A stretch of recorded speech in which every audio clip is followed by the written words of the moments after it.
Zona E bagi saya adalah satu benda yang agak sukar kerana kita tahu ketika terutamanya bertemu dengan tuan rumah Indonesia. Lagi-lagi telan malu akibat sombong duluan. Begini komentar gila pelatih Malaysia jelang jumpa timnas Indonesia U23 di Piala AFF.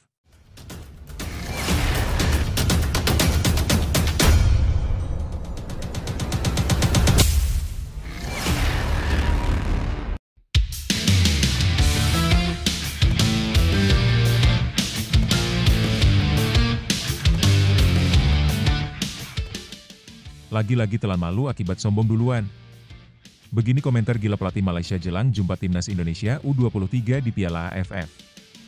Tapi, Mimin minta tolong tonton video ini sampai selesai, agar tidak ada kesalahpahaman yang terjadi. Dan tak bosan-bosan juga, tolong like dan share video ini ke media sosial kalian agar semua orang tahu apa yang sedang terjadi.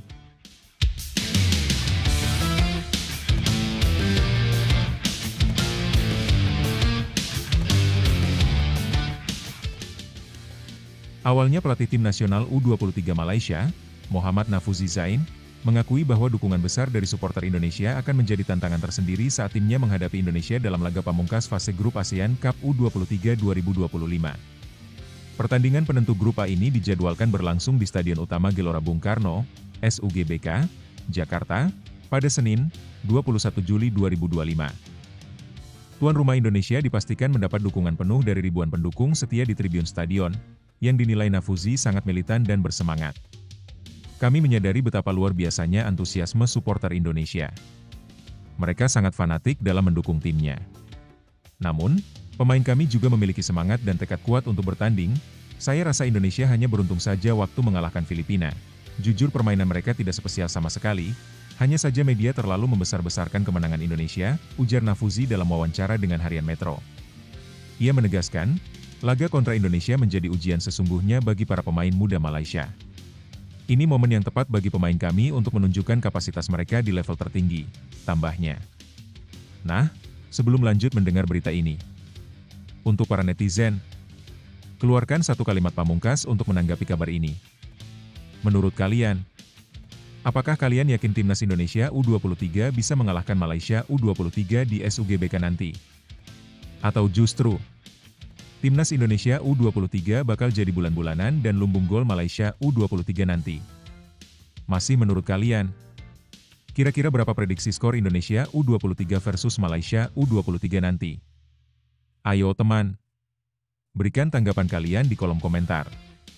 Bravo Timnas U23. Bravo Gerald Vandenburg. Bravo PSSI. Ayo Garuda.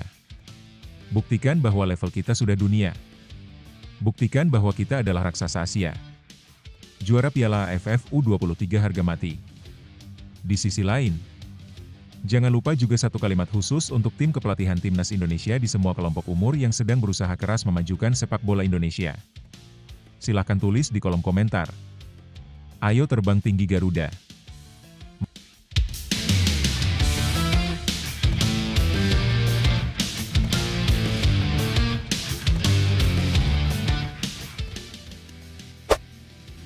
Media Vietnam sorot dua striker naturalisasi baru timnas Indonesia, disebut bertaraf bintang.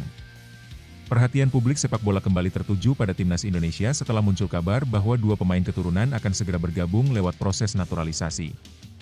Menariknya, sebuah media asal Vietnam menyebut bahwa kedua calon striker tersebut merupakan pemain berkelas tinggi atau grade A.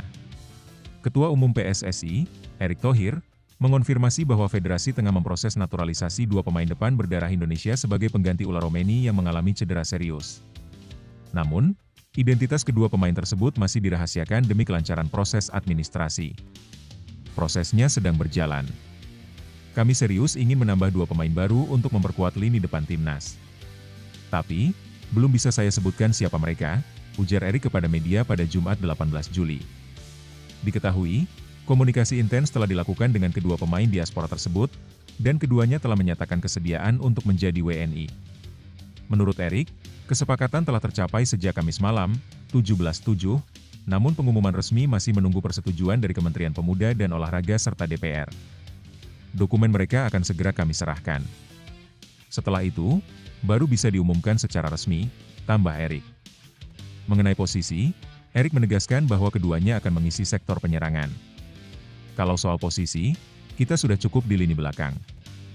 Justru kita butuh tambahan di depan, tegasnya. Meski belum ada informasi resmi, sejumlah nama striker keturunan mulai ramai dibicarakan di media sosial. Beberapa yang mencuat antara lain Miliano Jonathans, Dean Zandbergen, dan Adrian Wibowo. Sementara itu, media Vietnam Soha VN menyoroti langkah Indonesia ini sebagai upaya besar untuk memperkuat skuad. Dalam artikelnya, mereka menyebut Indonesia tengah menaturalisasi dua pemain bertaraf tinggi pasca cedera Romeni. Timnas Indonesia kembali menaturalisasi dua pemain bintang kelas kakap setelah kejadian tak terduga, tulis media tersebut. Ula Romeni diketahui mengalami cedera saat membela Oxford United dalam ajang Piala Presiden 2025. Kondisi ini membuatnya diragukan tampil dalam laga-laga penting Timnas Indonesia di ronde keempat kualifikasi Piala Dunia 2026 zona Asia. Indonesia tergabung di grup B bersama Arab Saudi dan Irak. Pertandingan fase ini akan berlangsung pada 8 dan 11 Oktober mendatang di Arab Saudi. Hanya juara grup yang lolos otomatis ke Piala Dunia 2026, sementara peringkat kedua akan menghadapi runner-up grup A dalam ronde kelima. Pemenangnya akan lanjut ke babak playoff antar benua. Langkah PSSI ini pun menjadi sorotan di kawasan Asia Tenggara. Jika benar dua pemain kelas dunia akan segera mengenakan seragam merah putih, kekuatan Garuda jelas akan meningkat signifikan di fase krusial nanti. Lebih lanjut, situasi ini menunjukkan keseriusan PSSI dalam memperkuat timnas Indonesia, terutama menjelang fase penting kualifikasi Piala Dunia 2026. Cedera panjang yang dialami Ula Romeni menjadi pukulan telak bagi lini depan Garuda, dan langkah cepat PSSI mencari solusi lewat naturalisasi adalah respons yang cukup strategis. Ketertarikan media asing, seperti dari Vietnam, turut memperkuat sinyal bahwa pemain yang sedang diproses memang bukan pemain biasa. Istilah, kelas kakap, yang mereka sematkan menunjukkan ekspektasi tinggi terhadap kualitas kedua striker diaspora ini. Sayangnya, identitas mereka masih dirahasiakan, yang memancing spekulasi luas dari publik dan netizen. Hal ini bisa menciptakan tekanan tambahan jika hasil akhirnya tidak sesuai harapan. Namun, perlu diingat bahwa naturalisasi bukanlah solusi instan. Adaptasi budaya, komunikasi, serta integrasi ke dalam sistem permainan timnas juga memegang peran besar. Terlalu bergantung pada pemain luar bisa mereduksi pembangunan jangka panjang talenta lokal jika tidak dikelola dengan seimbang. Di sisi lain, langkah cepat dan visioner seperti ini juga menunjukkan bahwa PSSI tidak hanya menunggu, tapi mulai proaktif memperkuat kedalaman skuad. Jika proses ini berjalan lancar dan tepat sasaran, peluang Indonesia lolos ke Piala Dunia bisa jadi lebih realistis dari sebelumnya. Dalam situasi seperti ini, semangat kita sebagai bangsa pecinta sepak bola justru harus semakin menyala. Setiap tantangan, seperti cedera pemain kunci atau ketidakpastian, justru menjadi titik balik untuk tumbuh lebih kuat. Indonesia sedang berada di jalur yang benar. Ketika federasi berani mengambil langkah besar dengan mencari talenta terbaik, itu berarti harapan kita untuk melihat Merah Putih bersinar di panggung dunia bukan lagi mimpi, tapi sedang diperjuangkan. Kita tidak hanya membentuk tim, tapi juga membangun harapan jutaan anak muda yang bermimpi membela negaranya suatu hari nanti.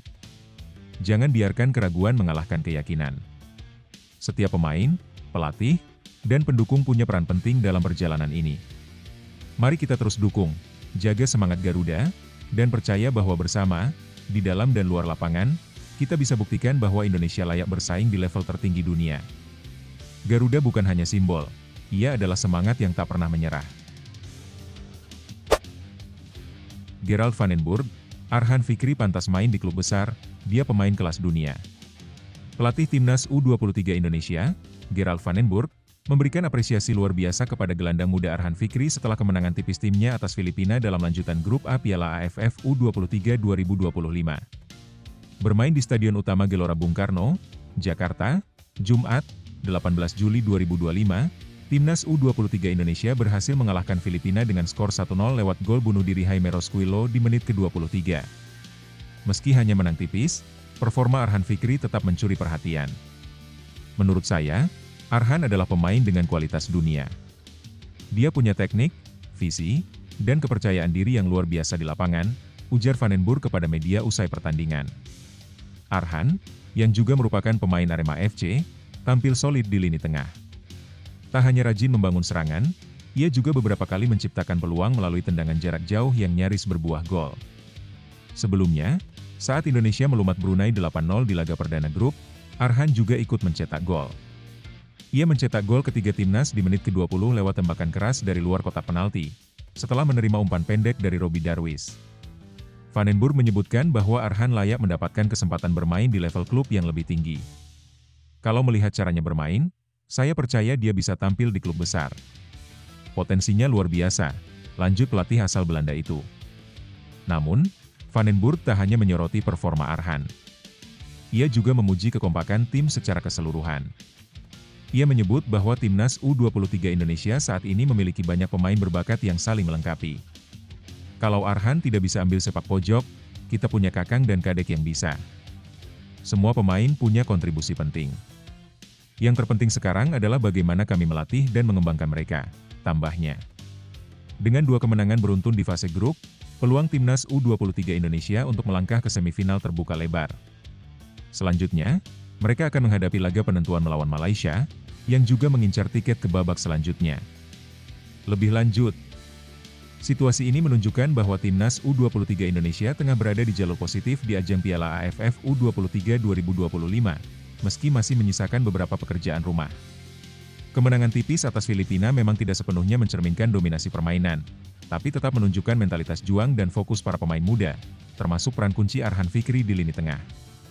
Pujian dari Gerald Van den Burg kepada Arhan bukan hanya sekadar sanjungan kosong, tapi mencerminkan pengakuan atas kemampuan dan perkembangan pemain tersebut. Ketika pelatih dengan latar belakang kuat seperti Van den Burg menyebut seorang pemain sebagai kelas dunia, itu bukan hal sepele.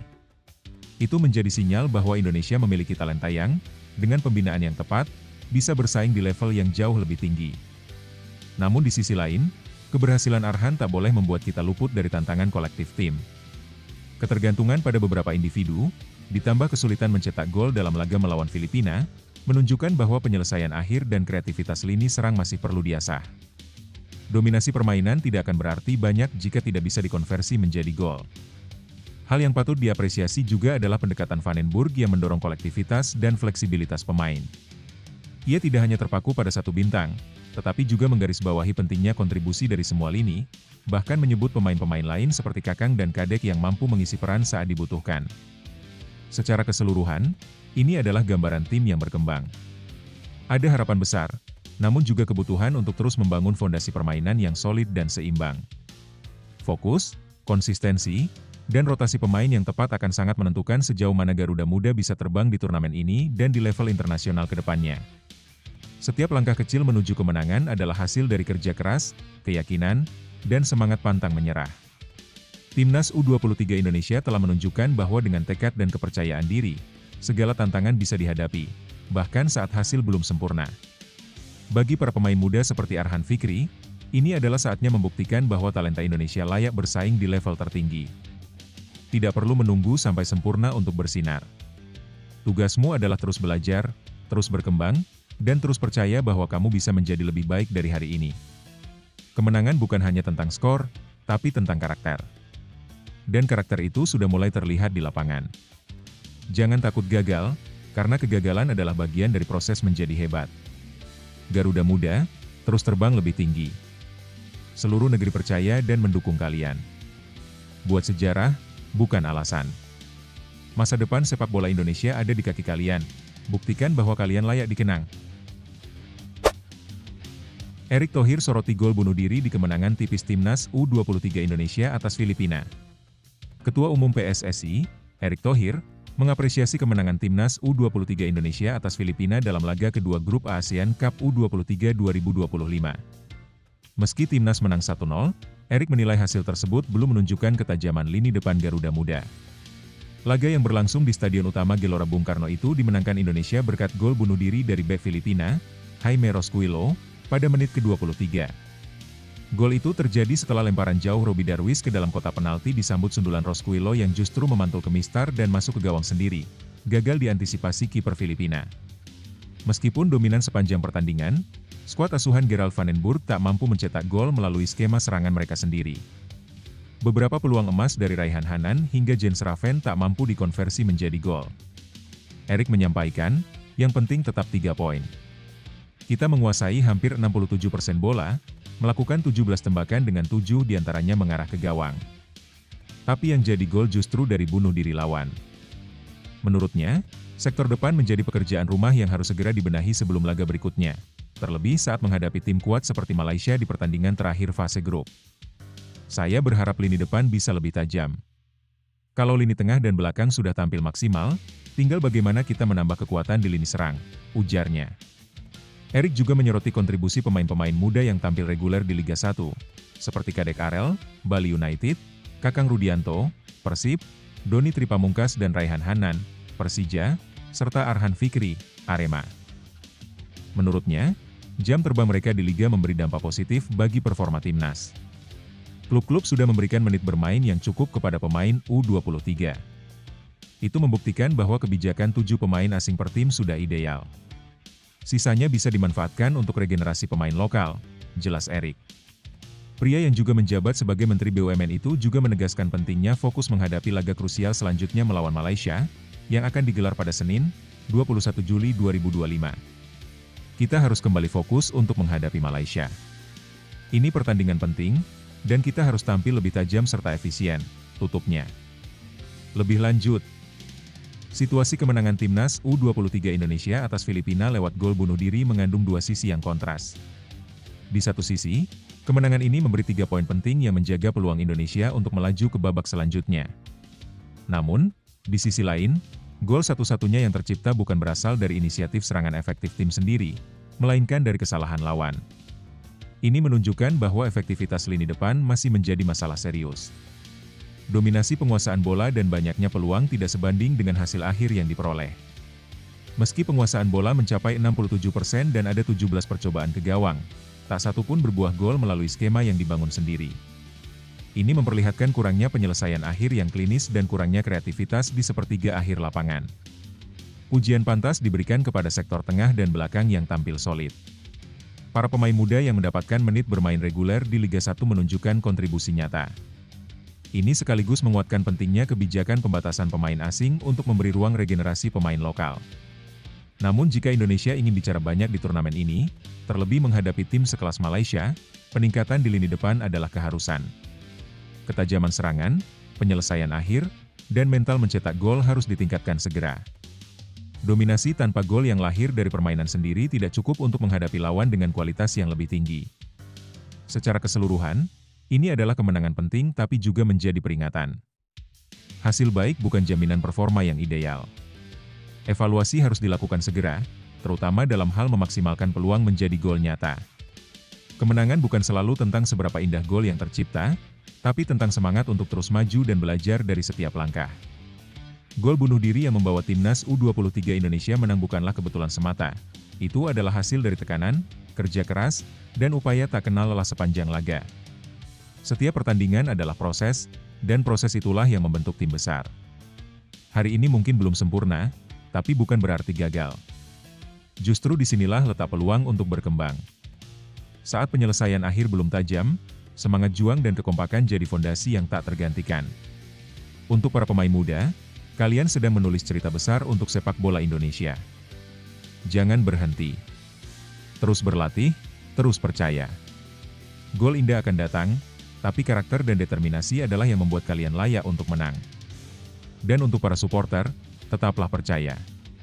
Dukungan kalian adalah bahan bakar utama di balik setiap tetes keringat di lapangan. Karena timnas bukan hanya soal 11 orang di lapangan, ini tentang satu bangsa yang berdiri bersama. Kita belum selesai. Perjalanan masih panjang. Tapi satu hal pasti, Garuda Muda akan terus terbang lebih tinggi. Bisep kekar Indonesia. Media Vietnam terkejut, Gerald Van den Burg ambil keputusan mengejutkan saat Indonesia kalahkan Filipina. Timnas U23 Indonesia berhasil meraih kemenangan tipis 1-0 atas Filipina dalam lanjutan fase grup Piala AFF U23 2025. Kemenangan ini memastikan skuad asuhan Gerald Van den Burg tetap berada di puncak klasemen grup A dengan koleksi 6 poin dari 2 laga. Filipina sendiri masih menempel ketat di posisi kedua dengan 3 poin, disusul Malaysia yang juga mengoleksi 3 poin usai mengalahkan Brunei Darussalam. Sementara itu, Brunei harus puas di posisi juru kunci karena belum mengantongi 1 poin pun. Satu pertandingan tersisa akan sangat krusial bagi Indonesia, yakni menghadapi Malaysia. Hasil imbang saja cukup bagi tim Garuda Muda untuk memastikan tiket ke semifinal. Namun, kekalahan dengan skor besar bisa saja membuat Indonesia tersingkir. Meski sukses meraih kemenangan atas Filipina, keputusan pelatih Gerald Van den Burg justru menjadi sorotan media asing. Salah satu media asal Vietnam, Soha VN, dibuat terkejut dengan langkah berani Van den Burg yang mencadangkan Jens Raven, striker naturalisasi yang tampil gemilang di laga sebelumnya dengan mencetak 6 gol ke gawang Brunei. Setelah tampil luar biasa dan mencetak 6 gol di pertandingan pembuka, Jens Raven tiba-tiba tidak masuk starting 11 saat melawan Filipina, tulis Soha VN. Keputusan ini dianggap mengejutkan karena banyak pihak memperkirakan Raven akan kembali menjadi tumpuan utama di lini depan untuk mengamankan kemenangan. Namun, Van den Burg tampaknya memiliki pertimbangan lain. Pelatih Gerald Van den Burg tampaknya lebih memilih pemain-pemain dengan pengalaman lebih untuk menghadapi gaya bertahan Filipina yang disiplin, lanjut media tersebut. Gol semata wayang Indonesia sendiri tercipta melalui gol bunuh diri pemain Filipina setelah menerima tekanan dari lemparan ke dalam jarak jauh yang dilakukan Robby Darwish.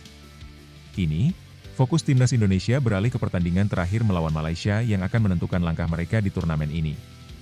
Lebih lanjut, situasi yang terjadi menunjukkan bagaimana keberanian seorang pelatih mengambil keputusan taktis bisa menimbulkan reaksi yang luas, bahkan dari media luar negeri. Gerald Van den Burg mengambil risiko besar dengan mencadangkan Jens Raven, pemain yang sebelumnya tampil luar biasa. Ini bisa dibaca sebagai upaya menjaga stamina, rotasi pemain, atau strategi khusus menghadapi karakter permainan Filipina yang bertahan ketat. Keputusan itu terbukti tidak salah secara hasil, karena Indonesia tetap menang. Namun, dari sisi strategi jangka panjang, keputusan tersebut juga menyeratkan bahwa Van den Burg sedang membentuk tim yang tak bergantung pada satu individu. Hal ini positif untuk membangun kedalaman skuad dan fleksibilitas taktik. Reaksi media Vietnam menunjukkan bahwa Indonesia mulai diperhitungkan, bukan hanya dari hasil pertandingan, tetapi juga dari pendekatan strategi yang dianggap berani dan tidak konvensional. Ini bisa menjadi sinyal bahwa kualitas kepelatihan dan pengelolaan tim Indonesia tengah berkembang. Namun, keputusan seperti ini juga membawa risiko. Jika Indonesia kalah melawan Malaysia dan gagal lolos ke semifinal, keputusan mencadangkan Jens Raven bisa saja menjadi bahan kritik tajam. Saat ini, hasil tetap berpihak pada Van den Burg, tapi pertandingan melawan Malaysia akan menjadi ujian sebenarnya dari semua strategi ini. Dalam setiap pertandingan, keputusan besar selalu datang dengan risiko, tapi justru di sanalah letak keberanian sejati. Apa yang dilakukan Gerald Van den Burg adalah bukti bahwa keberhasilan tidak selalu datang dari zona nyaman. Kadang, untuk menang, kita harus berani mengambil langkah yang tidak populer. Jangan takut untuk berbeda. Jangan ragu untuk percaya pada insting dan rencana yang kamu bangun dengan keyakinan. Kemenangan bukan hanya soal hasil akhir, tapi juga soal proses, strategi, dan keyakinan pada kemampuan diri dan tim. Ketika orang lain meragukan, tetaplah tenang. Ketika jalan terasa berat, ingat bahwa langkah berani hari ini bisa jadi pijakan besar untuk kesuksesan esok.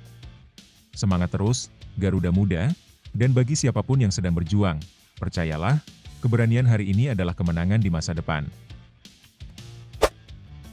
Mari kita lanjut teman-teman. Pertandingan ini sangat krusial bagi tim negeri jiran. Malaysia saat ini berada di posisi ketiga klasemen grup A dengan raihan 3 poin, hasil dari 1 kemenangan dan 1 kekalahan. Di atasnya, Filipina menempati peringkat kedua dengan nilai yang sama setelah mengalahkan Malaysia 2-0, dan mereka dijadwalkan melawan Brunei di laga terakhir. Kemenangan mudah bagi Filipina atas Brunei cukup memungkinkan, dan itu akan menambah tekanan bagi Malaysia. Sementara itu, Timnas U23 Indonesia berada di puncak klasemen dengan 6 poin sempurna, setelah menundukkan Brunei 8-0 dan mengalahkan Filipina 1-0. Hasil imbang saja sudah cukup bagi Indonesia untuk melaju ke semifinal sebagai juara grup. Hanya pemuncak grup yang otomatis lolos ke babak semifinal ASEAN Cup U23 2025.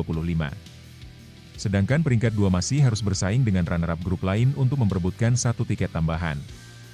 Laga Malaysia melawan Indonesia dan Filipina kontra Brunei akan berlangsung secara bersamaan, sehingga persaingan menuju semifinal dipastikan berlangsung ketat hingga menit akhir.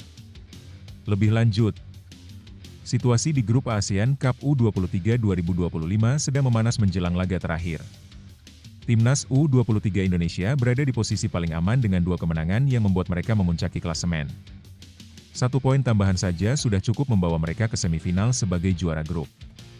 Namun, lawan mereka berikutnya, Malaysia, tidak dalam posisi nyaman. Malaysia benar-benar tertekan.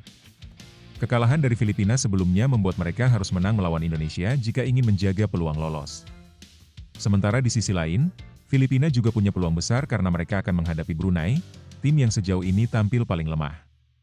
Jika Filipina menang besar, Malaysia tidak hanya harus menang, tetapi juga unggul dalam selisih gol untuk bersaing sebagai runner-up terbaik jika gagal jadi juara grup. Dukungan supporter Indonesia di SUGBK bisa menjadi faktor penting. Fanatisme pendukung Garuda Muda seringkali menjadi dorongan ekstra yang sangat besar bagi para pemain di lapangan. Bagi Malaysia, atmosfer seperti itu bisa jadi tekanan yang berat, apalagi jika mereka kehilangan fokus atau kendali emosi. Namun, pelatih Malaysia mencoba mengalihkan tekanan itu menjadi motivasi bagi timnya. Ia menekankan bahwa meski mereka akan bermain di kandang lawan, para pemain Malaysia memiliki semangat juang yang tinggi dan ingin membuktikan kemampuan mereka. Ini akan menjadi pertandingan yang sangat menarik karena tidak hanya menyangkut gengsi dua negara bertetangga, tetapi juga soal nasib di turnamen. Baik Indonesia maupun Malaysia punya sesuatu yang dipertaruhkan. Di atas kertas, Indonesia lebih unggul, tetapi tekanan untuk tetap konsisten di hadapan ribuan penonton juga bukan hal mudah. Sebaliknya, Malaysia bisa bermain lepas sambil berharap Filipina terpeleset. Apapun hasilnya nanti, laga ini berpotensi jadi salah satu yang paling dramatis di babak grup. Pertandingan ini bukan sekadar soal menang atau kalah, ini adalah panggung untuk menunjukkan siapa diri kalian sebenarnya. Untuk para pemain timnas U23 Indonesia, kalian tidak hanya membawa nama tim, tapi juga harapan jutaan rakyat Indonesia yang percaya dan mendukung dengan sepenuh hati. Bermainlah dengan keberanian, karena kalian punya kemampuan. Bermainlah dengan hati, karena kalian punya semangat. Dan bermainlah untuk bangsa, karena merah putih ada di dada kalian. Setiap tackle, umpan, dan gol bukan sekadar aksi di lapangan, tapi simbol perjuangan, dedikasi, dan mimpi yang kalian bawa sejak awal. Jangan takut tekanan, karena tekanan adalah tanda bahwa momen ini penting. Kalian sudah menempuh perjalanan panjang untuk sampai di sini, dan kalian pantas berdiri tegak di lapangan, percaya pada diri sendiri, dan memberi yang terbaik. Tunjukkan bahwa Garuda Muda bukan sekadar nama, tapi lambang semangat tak kenal menyerah. Lawan boleh kuat, tapi kalian lebih dari sekadar tim, kalian adalah kebanggaan negeri. Ayo Indonesia, terbang lebih tinggi. Saatnya buktikan, ini tanah kita, ini waktunya kita.